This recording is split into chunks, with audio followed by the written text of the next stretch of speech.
10.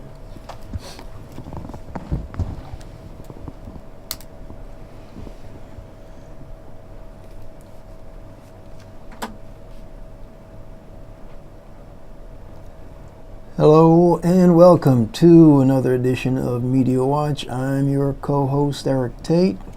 I'm Bob Anthony. Good to see you, Eric. Hey Bob, thanks for being with us on another session. This is a production of EVT Educational Productions, brought to you with the good graces of Manhattan Neighborhood Network. And once again, we're trying to take a look at what's percolating in the media as far as coverage, good, bad, or indifferent, what's being covered well or not being covered at all, and what we think should be covered, and at least try to do some sort of analysis on good job, bad job, or indifferent job. But we always try to take a look at what's recent, good or bad, and and we let you know if it's opinion. Or not. Yes. And if it's our opinion, we'll tell you when it's our opinion, as opposed to just analysis and assessment.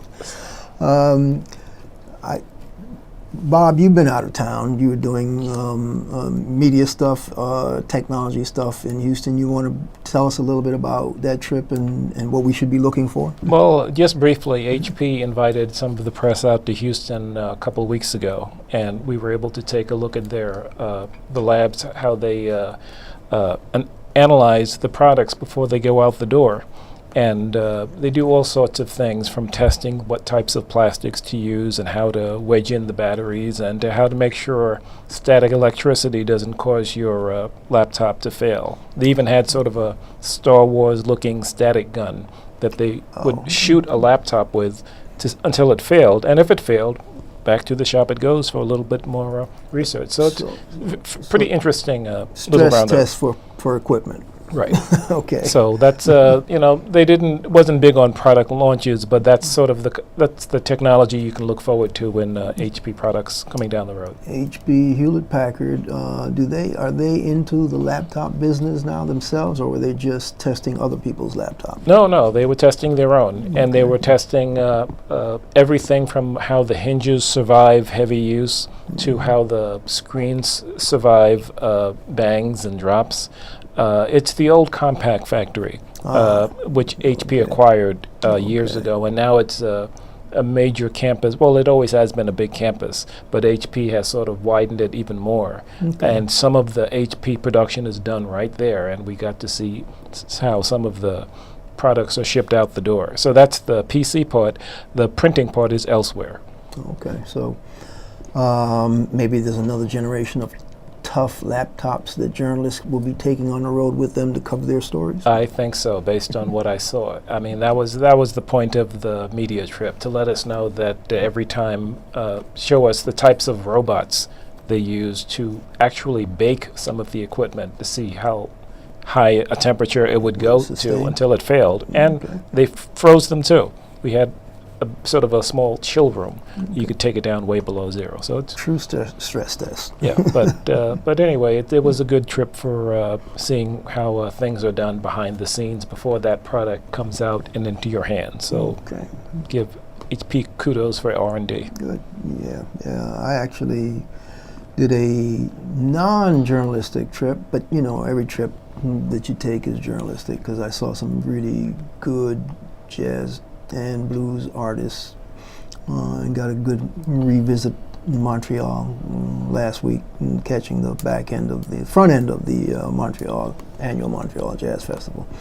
And if I were really blogging, then I'd be writing something about it. But since I don't have enough time to do this show, much less run a blog, I will not be blogging on the festival. Suffice to say, it was an excellent festival. I can imagine, because I don't get to go, but I get the press releases, and they just keep coming with all of the talent that rolls into town for, how long is that? Like a 2 weeks? Like a 10-day stretch. It's amazing what they pack into the schedule. Yep. They ran, I think this year, June 26th to July 6th, and so when this show airs, they will have been done about a week. Okay. But to get back to our usual, what's going on in the media, what will still be percolating by next Monday when this airs, one of our normal aggregate sources to keep us abreast of what's going on in shorthand is Richard Prince's journalisms, and based on his last Monday's rundown, there were things like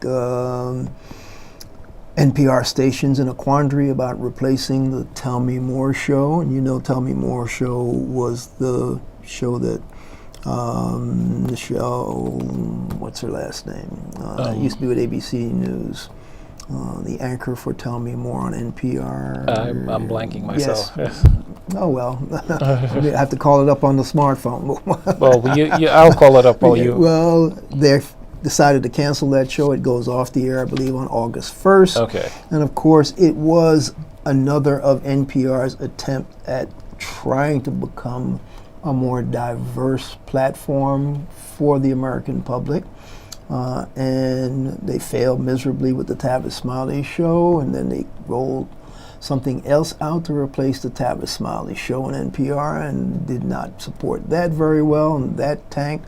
And Tell Me More came along, and excellent show. They're all pretty good shows. The question is, what kind of support did they get? What was the criteria? Is it still strictly just how many stations is carrying your program? And if you don't get over 200, then I guess you're not good enough and they won't keep you and whatever. But there's a lot of moaning and groaning by NPR stations around the country that show is going off because those stations use that show to help do Absolutely. outreach for minority and more diverse audiences. So it's part of what the local stations need to do to maintain their FCC license, the diverse yes. content, and being able to pull that in obviously helps. And it's Michelle Martin. Michelle Martin. We both blanked. That's right. Sorry about that's that. A sign because of she's age rather and whatever. And I should know her, both those, yes. Martin and Norris. Yes. Because we all at ABC at some time in passing sequentially and almost simultaneously in the old days. And of course there's the immigration crisis on the border that's going on. But this actually has escalated from just a quote, broken immigration laws can't get fixed thing to a serious humanitarian crisis because as most of you know out there, what's now happening is you've got a number of young people, children, let me not call them young people, they're children, anywhere from 5 years old up to 15 years Anybody old. who they thought could walk and make it. Right, and these people are fleeing Central America, a number of regimes that actually have put them at risk. The United Nations have put out a report to the point where they've flatly stated that these aren't just people coming north just because they want to come north. These are people actually fleeing some sort of assault, previous assault, or intimidated threats on their lives, which I find truly amazing to find out that things have deteriorated to such an extent that in Latin America. I'm stunned that people would let, I mean, how much would it take for you to let one of your kids go at that age alone across the border? The level of desperation that it would require for anyone. They're talking about these kids are in jeopardy if they stay, and so they're coming north. It doesn't matter what the southern border of the United States, whether the people living there like it or not, there is indeed a genuine humanitarian crisis on the border. And so it's going to take the will of the American people, not just the southern border states, to come to grips with this and decide, is this a country that actually stands for these principles that are written on paper, or symbolized by the Statue of Liberty, give me your poor, your suffering, your whatever, or is this just going to be, okay, we're the last ones through the door, let's slam the gates and bar everybody else? Now, do you think it'll take an international effort? I mean, rather than just the U.S. deciding what to do, will it take sort of a whole Latin America effort to working with the U.S., of course, to solve this? Because I don't see a simple answer. No. There is, and unfortunately, that's what Obama's being asked to do, to give a simple answer and cure this thing. Yeah, and there is no simple cure. There was one of the Texas papers, can't pull it up. Not San Antonio Chronicle. Not one- the Houston Chronicle, maybe? No. It was, but one of the papers down there actually reported on the crisis and basically timed their report to deal with the congressional field hearings that were held Okay. down in Texas. And it was probably the Dallas paper. And the analysis that the paper came flat out with is this is a complex situation. It is a major humanitarian issue, and there is no simple solution. And it's indeed a federal problem, but it's more than a federal problem. And because these kids are showing up on the doorsteps of local communities on the border, it's a local problem. Of course. It's a regional problem. Right. If they're walking through your yard or your farm, it's a local problem. And they're coming into your town, as that Yes. California town says, no, you cannot bus these people here. Yes. Because we just do not think that they're just innocent children. Right. Now, they probably were just innocent children, but because of all the drug cartels and because of all the guns and all the stuff on the border, they have a right to be fearful. The question is, do they have a right to just slam their doors? Right. I don't live there. I can't pass judgment on them. But as a country that's always welcomed the next wave of immigrants, sometimes with open arms, sometimes quite not. reluctantly. That is who we are. This is not an integral nation that just sprung up on its own, unless you want to go back to the first peoples, Native Americans, who probably came across the land bridge anyway. Right. This is a nation of immigrants. For the people here to forget that and try to think otherwise, I find unconscionable. And I say that as a, quote, native born Sure. and immigrant. Absolutely. Absolutely. I've been down that road before. I'll explain it on another show. Now, I'm impressed at some of the reporting I saw a couple days ago when they went into the fields and they were pulling out bodies. So not everyone is making it. Some of these kids are dying in the heat, and the farmers are, they're finding the bodies, and so it just drives in the desperation. And a lot of the folks are on the border are in a quandary. They really don't want to encourage the kids to come in, but this farmer left water out at the spots that he knew they were collecting, not to help the flow, just so they wouldn't be don't dying. die. Right. And that's a man with a heart. Yes, and He I knows found he that has a very good problem. reporting, and that's little I haven't seen from elsewhere. And then we have the California folks, like you said, they do have a reason to be fearful, but they don't have a reason to. I've heard some of the language used on the protest lines, and I'm sorry, that's not who America is. Yeah, that is who we are sometimes, and Yes. that's not who we should be most times. I agree. So like I said, I don't want to pass judgment, but you're right in that I don't think it's just. I think it's a global issue, just like all these immigration issues tend to be global. The ones that they have in Europe when those North Africans and those folks from Africa come to work, and then they get xenophobic in the countries where they show up to work. Right. It's a global migration problem that I think, of course, not too many people have faith in the United Nations, and sometimes United Nations don't have the will to do what their charter says they're supposed to do, but that's what they're there for, and at least they should be making the attempt. Yeah. As toothless as they can be sometimes, I do think they need to have their I don't want to say they're not, Right. because I saw one report, I believe one of the UN representatives was on one of the MSNBC shows last night talking about the steps they were trying to take, what they had done to assess how deep the problem was, and she was the one who was delineating how these young people are not just coming north out of sheer, let's migrate. They're coming north because they're in fear of their lives. Right. And that was, for me, was a devastating piece of information to learn, because initially I thought this was just part of that, let's go north, make money, send it back home, go back home.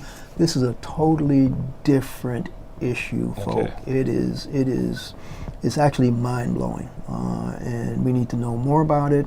We need to learn more about it. We need to spread the word about how difficult and complex the issue is, so that the rest of the American people can understand that this is not a one-dimensional subject. And of course, a related story is the fact that Rick Perry, the governor of Texas, refused to shake the president's hand when he went down to Texas to deal with some of these border issues and stuff. And I just find this disrespect for the office of the president, never mind the man that's in the office, it's just unconscionable and unacceptable. And it's just so, I don't even want to call it disrespectful as much as ignorant and childish and yeah, just outright disrespectful. And well, he doesn't have a chance to be voted out of office because, hey, in his last term anyway.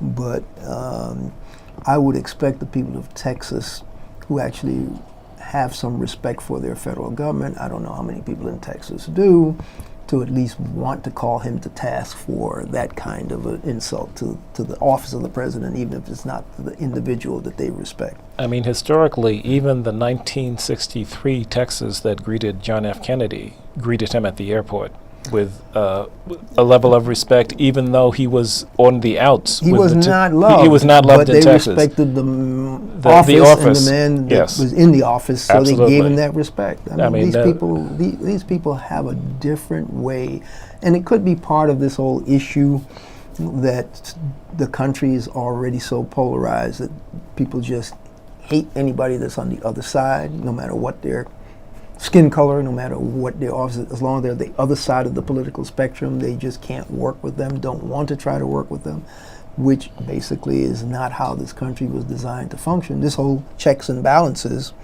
this whole separation of powers was designed because they felt that there would be a legislative body where people actually worked together to function as a functioning body. With give and take and compromise and debate and arguing, of course. Different political spectrum, but at least coming together, comity for the good of the entire nation. And then they separated the judicial branch, who was supposed to make sure that the legislative branch and the executive branch didn't do silly, crazy nonsense to impinge the rights of the regular citizenry. And they designed it that way, thinking that they would have people who actually believed in working together for the good of the entire country.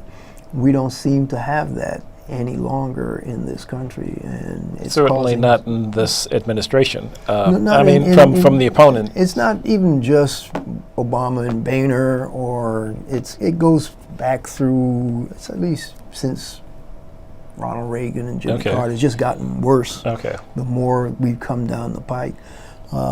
It seems like it's almost becoming dangerous for someone of one party to even suggest compromise, because that suddenly makes him a pariah within his own party. Yeah, that's where we are right now. It's interesting. Speaking of John Boehner and Barack Obama, I believe on June 25th, the Speaker of the House said he was going to file a lawsuit against the President of the United States because he was running amok and being a king-like president. I think that was his phrase, king-like. And that was based on the fact that the president, being tired of the gridlock that he's dealing with in Congress, has decided he was going to utilize his executive authority to the best of his ability in order to get past Congress's lack of movement on legislation, on judicial appointments, on a whole slew of things. And so this announcement, any background on whether there's any standing for Congress to sue the president outside of the separation of powers? But even within the folks who support him, they don't know where he's going to go with this. What angle he's going to take, and historically, I don't see any. I can't think of anything that matches this, in which he's basically trying to take the issue out of legislation and into the court. It's interesting because the experts who've been weighing in on this, the legal experts, constitutional scholars, have been claiming that to sue, you have to have standing, and you have to prove that there's going to be some harm to you by this person who you're trying to sue. And their take was Congress might have a hard time finding standing in the courts saying that the president's, quote, failure to act Right. is hurting them as opposed to their ability to, say, impeach him for not doing his job. They're claiming he's overstepped his bounds and usurped their powers. And so the interesting thing is they are seemingly shying away up until now from supposedly going for the impeachment route, which is within their powers to do, to try this ploy in the courts. Now, in the courts, they have been able to sue in the courts when the executive branch had failed to comply with legal subpoenas. Okay. They can do that. They Sure. have done that. Sure. And the whole, Obama has had to Yes. comply. Okay. George W. Bush has had to comply Yes. when they've been sued for failure to And respond to subpoenas. And that's pretty straightforward, legally and, speaking. and they can do it. Yes. This other thing about, well, you don't not enforcing certain laws or you usurp powers, you know. Tell me a bit about how many presidents have used executive orders. George W. Bush used a bunch of executive orders. Well, they all do. I mean, it's done to sometimes ease, of course, get around the House, the Congress, where possible in some cases.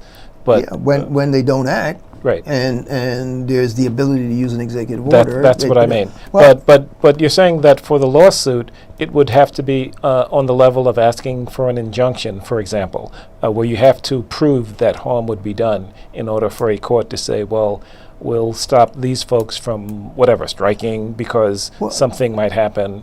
You're saying that hasn't been shown to this point. The threat of harm. Well, the last example where the president got sued and Congress joined in, it was actually brought by a bottling company, I think Pepsi-Cola bottle or somebody like that, because the president had used a vest pocket appointment to the National Labor Relations Board because Congress for 3 years had not approved his appointee, and the NLRB, National Labor Relations Board, could not function.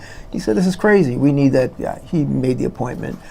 The Pepsi-Cola bottling people felt that this guy was going to be ruling against them in some suit that they were bringing before Congress that was going to come before the National Labor Relations Board. Okay. And so they sued. So they challenged. You can't. Okay. And they sued. Okay. And guess what? I think Mitch McConnell and Boehner and whomever joined forces in that suit, Okay. but there was a private entity that filed suit against the executive branch I see. on that. And yeah, they could join that suit because the company had standing Sure. in the courts, and then they signed on. Right. So they piled on. Yes, basically. And so that's allowable. You can do that. Okay. This other bit about trying to sue the president because he has appointed people that and he has the executive order capability to do that. Suing in court is crazy because you're going to waste taxpayers' money to do that when he's actually acting within the powers of the executive branch. It's interesting. We did this in an earlier show when we were talking about executive orders, when he announced that. What did we show? That within the first 400, 200 years, had an interesting graphic. That the number of uses of executive orders was X number of, and X number of presidents used it, and Obama had come in and used it half as much as I think his predecessor. Right, as all the predecessors combined. Right, whatever, you know. Right. And so for them to file a lawsuit Right. because of his use of executive orders as a, quote, overstepping of his executive branch powers. Rather disingenuous, I to find pick that out a long word. If you compare his use against just his predecessor, then there is absolutely no grounds for that lawsuit based on facts. On numbers, stats, and numbers. and history.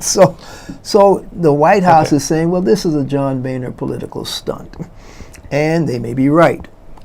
John Boehner may feel desperate that he can't do anything politically, and so this is his last recourse. But who knows? Maybe this current Supreme Court, as we've seen, tends to actually rule sometimes against its own self when it Yes. comes to decisions. Absolutely. So We've seen that a couple times. you've just seen that recently. So I who knows what they might say? They might say, "Oh yeah, he's got all standing in the world. He can sue." Right. We just don't know. So we'll see. This is one of those issues that, folks, we're going to have to take a look at that. And we have about 3 minutes left. Gee, we spent that much time just talking about Boehner and Yes, we did. no, Those guys can we eat did up time. immigration. Yes, we did did. immigration. We did a bunch of other stuff. But so the other big story that will probably still be in the news is the World Cup. Yes. And we could take a look at the World Cup in any number of ways. You could do the recent debacle. Talk to me a little bit about the recent debacle with Brazil and Germany. But by the time you view this, it'll be the day after the final. So we'll have a winner we'll by know the time who that you see this. between Germany and Whoever, the Netherlands right, or yes. Argentina and the Yes. Netherlands are in the semifinals. Yes. And whoever wins that will go up against They're Germany. actually playing as we tape. Right. But in any case, Brazil lost in amazing fashion. I have never seen a national team get demolished 7-1 on a world stage like that. I don't even need to go into details because everyone has probably have seen all the postmortems on it to yes. begin with. But it's a really poor end to Brazil's run for the title, given what the country did to bring the World Cup to Brazil in terms of spending massive amounts of money for stadiums and infrastructure, a lot of which will never get used again, or may get used once for the Olympics again, but a lot of it will be gone, and the people are protesting. But we're not seeing that protest on TV as we watch the games. We are getting a little smidgen of it, and you have to sort of really look for that coverage. So it's not a good time for Brazil, both politically and with their sports. Well, I think it was Dave Zarin, the sports writer, editor, yes. who had a piece in The Nation a couple of weeks ago. This year's is probably a couple of weeks. And basically what he was saying is the party line for mainstream media, North America and South America, there are no protests in Brazil during the World Cup. Everything is hunky-dory. They're all having parties. Everybody's put aside all their differences. And Dave Zarin said, crocker stuff. Right. The bottom line is you can't see the protests because, one, they're not covering them because half of them are up in the favelas. Right. And the other parts that you can actually see, and he had some pictures that he was showing as part of the article from another great photographer. Mm-hmm. He said, it's a lockdown police state. They can't even gather to protest because it's a militaristic, boots on the throat kind of crackdown. They made sure that they were going to stifle whatever was going to happen anywhere close to a venue. So, we can't tell you much except that, hey, the World Cup wasn't just all fun and games, and the people in Brazil are not happy, and doubly because their main player got spiked in the back, went out, and so they got humiliated by Germany. So anyway. We have about time to wrap up. Yeah, I think so. This has been another edition of Media Watch. I'm Bob Anthony. I'm Eric Tait, and we thank Manhattan Neighborhood Network and EBT Educational Productions, and we'll catch you the next time.